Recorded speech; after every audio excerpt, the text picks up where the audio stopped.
कभी कभी ऐसा होता है ना कि विज्ञान भी थोड़ा उलझ जाता है।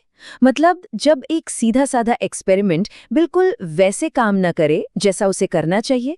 आज हम एक ऐसी ही पहेली को सुलझाने वाले हैं, एक ऐसे एक्सपेरिमेंट की कहानी जो अपनी ही धुन में चल रहा था। तो ये कहानी शुरू होती है क्लासरूम से। सोचिए, एक टीचर है और कुछ स्टूडेंट्स हैं और वो सब एक एक्सपेरिमेंट से जूझ रहे हैं। एक ऐसा एक्सपेरिमेंट जो हर बार अलग ही रिजल्ट दे रहा है। ये बस एक खराब एक्सपेरिमेंट की कहानी नहीं है, बल्कि उस एक छोटे से सुराग को ढूंढने की कहानी है जो सारी तस्वीर बदल देता है। तो आखिर दिक्कत क्या थी? इसे ऐसे समझते हैं। मान लीजिए आप एक ही रेसिपी से बार बार केक बना रहे हैं, पर हर बार कुछ अलग ही बन रहा है। कभी जल गया, कभी कच्चा रह गया। बस यही हाल इन स्टूडेंट्स का भी था। वो एक ही साइंटिफिक प्रोसेस फॉलो कर रहे थे, लेकिन नतीजे वो बिल्कुल ही अलग थे। जरा यहाँ देखिए, बाईं तरफ सब कुछ एकदम सही है। सेम प्रोसेस, सेम सामान, सेम स्टेप्स। लेकिन दाईं तरफ नतीजे पूरी तरह से बिखरे हुए हैं। कभी रिएक्शन बहुत स्ट्रांग होता तो कभी एकदम हल्का। कोई पैटर्न ही नहीं था, कुछ भी नहीं। और जाहिर सी बात है, स्टूडेंट्स बहुत फ्रस्ट्रेट हो गए थे। उन्होंने तो हर एक नियम को माना था, अपनी तरफ से उन्होंने कोई भी गलती नहीं की थी। फिर भी उनके हाथ में सिवाय कंफ्यूजन के और कुछ नहीं था। तो इस फ्रस्ट्रेशन ने उन्हें एक तरह का जासूस बना दिया। उन्होंने ठान लिया कि वो इस गलती को ढूंढ कर ही रहेंगे, चाहे इसके लिए उन्हें अपने पूरे प्रोसेस को परत दर परत क्यों न घंगालना पड़े। और उन्होंने ये काम पूरे लगन से किया। एक एक इंस्ट्रक्शन को डबल चेक किया, पूरे प्रोसेस को बार बार पढ़ा। पर नतीजा जीरो। कोई भी साफ साफ गलती उन्हें नहीं मिली। और यही कहानी में एक जबरदस्त मोड़ आता है।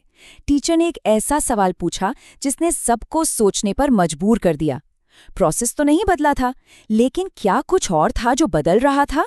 ये सवाल उन्हें सिर्फ स्टेप्स से आगे देखने के लिए कह रहा था। इस एक सवाल ने स्टूडेंट्स को एक बिल्कुल नई दिशा में सोचने पर मजबूर कर दिया। और फिर उन्हें वो सुराग मिला जिसने सब कुछ बदल कर रख दिया।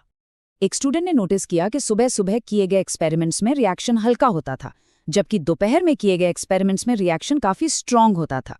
ये पहली बार था कि उस बिखरे हुए डेटा में कोई पैटर्न नजर आया। अचानक से ये सिर्फ कंफ्यूजन नहीं था, बल्कि एक रहस्य था जिसे सुलझाया जा सकता था। इस पैटर्न से एक नई थ्योरी सामने आई। उन्होंने सोचा कि दोपहर में कमरा ज्यादा गर्म हो जाता था। तो क्या ऐसा हो सकता है कि कमरे का तापमान ही वो अनदेखी वजह हो जो सारे नतीजों पर असर डाल रही थी? अब ये सिर्फ एक गलती खोजने की बात नहीं रह गई थी। अब वो एक हिडन वेरिएबल, यानी एक छिपे हुए फैक्टर की तलाश में थे। और अब वक्त था अपनी इस नई थ्योरी को टेस्ट करने का। तो ये छिपा हुआ चर या हिडन वेरिएबल आखिर है क्या? देखिए, ये कोई भी ऐसा फैक्टर हो सकता है जिसे हम देख नहीं रहे हैं, लेकिन वो चुपचाप हमारे एक्सपेरिमेंट के रिजल्ट्स को बदल रहा है। और अगर हम उसे कंट्रोल नहीं करते तो हमारा सारा डेटा हमें गुमराह कर सकता है। इस केस में वो छिपा हुआ खिलाड़ी तापमान था। और ये स्लाइड ये तो पूरी कहानी खुद ही बता रही है।